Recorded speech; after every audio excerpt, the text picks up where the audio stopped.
Hey guys. Okay, so today we're going to talk about B2B versus B2C copywriting. What are they? What do they mean? And what you should know about it. So the definitions are actually pretty simple. B2B means business to business, so businesses that sell to other businesses. And B2C means business to consumers, businesses that sell to consumers. So B2B could be software. It could be, I'm trying to think of okay, so one software company makes a kind of software that is only for large corporations or you mainly used by large corporations. So one business selling to another business. And software is just one example. There are all kinds of B2B businesses. B2C is the stuff that we tend to be more familiar with because they're trying to sell to us. Really anything that consumers buy, if it's the business that sells it is a B2C business. Now there are some businesses that are B2B and B2C. They have a B2B division and a B2C division. For example, something like IBM.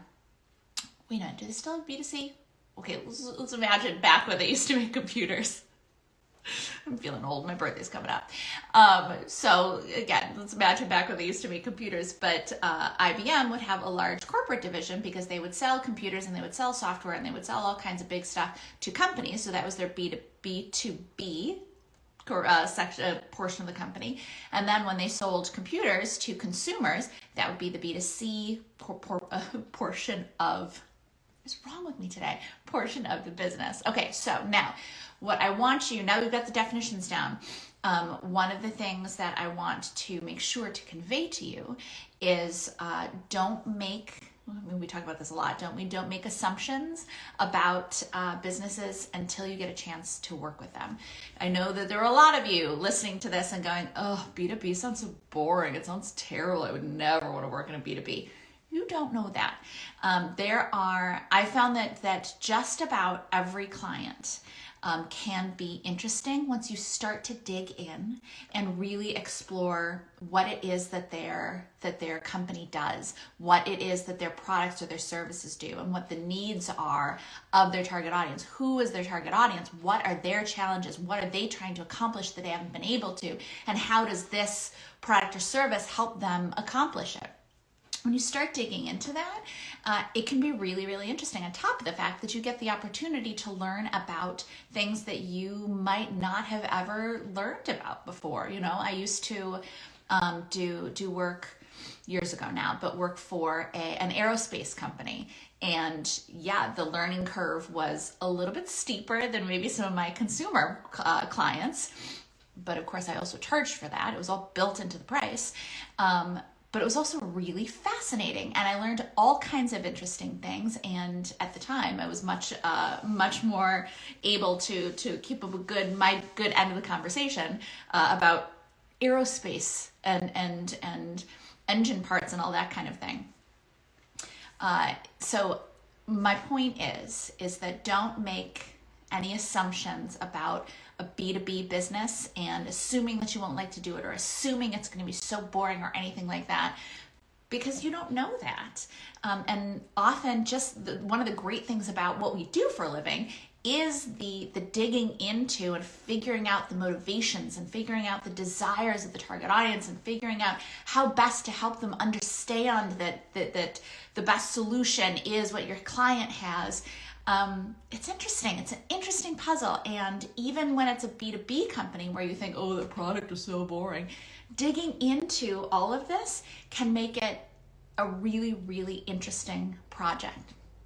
And sometimes even more interesting than some of the consumer stuff. When the consumer stuff is more straightforward and kind of, sometimes it can be a little bit less fun because there's not as much figuring out. There's not as much strategy, selling lipsticks. Yes, it can be fun and it can be kind of glamorous to be like, look, I work for, say L'Oreal now. Look, my ad is in print. Not me, an example. But it can really be the digging in and the thinking and the strategy. And on some consumer goods, you're going to have a little bit less of that.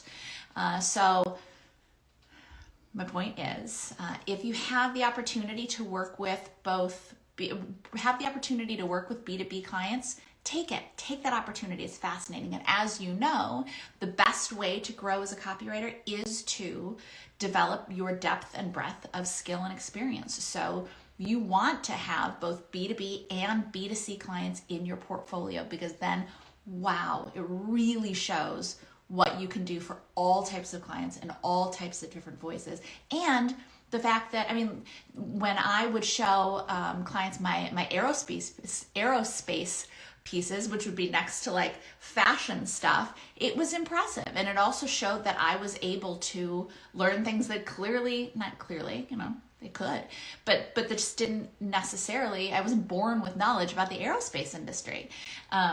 And that demonstrates the ability to be able to again, at the time, but the ability to be able to speak eloquently about the aerospace industry showed that I dig in and I learn everything I can about my clients.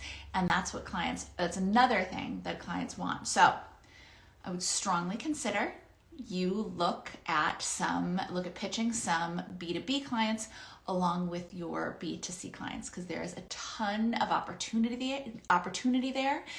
They can often get overlooked when people are pitching, which means there might even be a little extra opportunity. And it can be such a great, this is the third time I've said opportunity in a row. I heard it. But it can be a great opportunity to really learn and develop your skills as a copywriter.